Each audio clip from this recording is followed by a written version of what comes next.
નમસ્કાર મિત્રો, SP education ચેનલમાં આપ સૌનું હાર્દિક સ્વાગત છે। આપણી ચેનલ પર જો નવા હો તો ચેનલને સબસ્ક્રાઇબ કરી લેજો, જેથી તમને ટેટ ટાટ સરકારી ભરતીને સરકારી પરીક્ષાઓને લગતી નવી અપડેટ મળતી રહે। જો આપણી ટેલિગ્રામ ચેનલ પર જોઈન ન થયા તો ત્યાં થઈ જજો। વિડીયોની નીચે લિંક મૂકેલ છે, ત્યાં પણ તમને શિક્ષણને લગતી ઘણી માહિતી મળી રહેશે। ગુજરાતમાં સરકારી સ્કૂલો બંધ કરવામાં આવી રહી છે અને ખાનગી સ્કૂલોને પ્રોત્સાહન આપવામાં આવી રહ્યું છે। વિદ્યા સહાયક ભરતી કરવામાં નથી આવતી, શિક્ષણ સહાયકની પણ ભરતી કરવામાં નથી આવતી, તેના કારણે ઘણી સ્કૂલો બંધ થઈ રહી છે।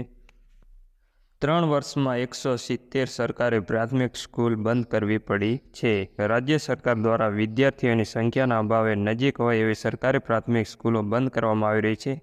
છેલ્લા 3 વર્ષમાં રાજ્યમાં નેસ અને સીમ વિસ્તારમાં સ્થિત ધોરણ 1 થી 8ની 170 સ્કૂલો બંધ કરવામાં આવી છે। જ્યારે જ્યાં સ્કૂલ બંધ ન કરતા પરંતુ ઓછી વિદ્યાર્થી સંખ્યાના કારણે 329 પ્રાથમિક સ્કૂલોમાં બંધ કરવામાં આવી છે। સરકારી સ્કૂલોમાં શિક્ષકોની ભરતી કરવામાં આવતી નથી, તે એટલા માટે ખાનગી સ્કૂલોમાં વિદ્યાર્થીઓ જઈ રહ્યા છે, એના કારણે સ્કૂલો બંધ થઈ રહી છે।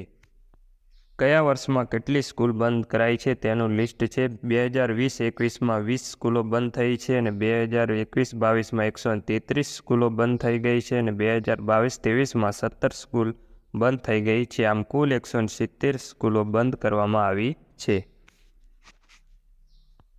સૌથી વધુ અરવલ્લી, બનાસકાંઠા અને દેવભૂમિ દ્વારકામાં સ્કૂલો બંધ કરવામાં આવી છે। આજના વિડીયોમાં બસ આટલું, મળીશું નેક્સ્ટ વિડીયોમાં।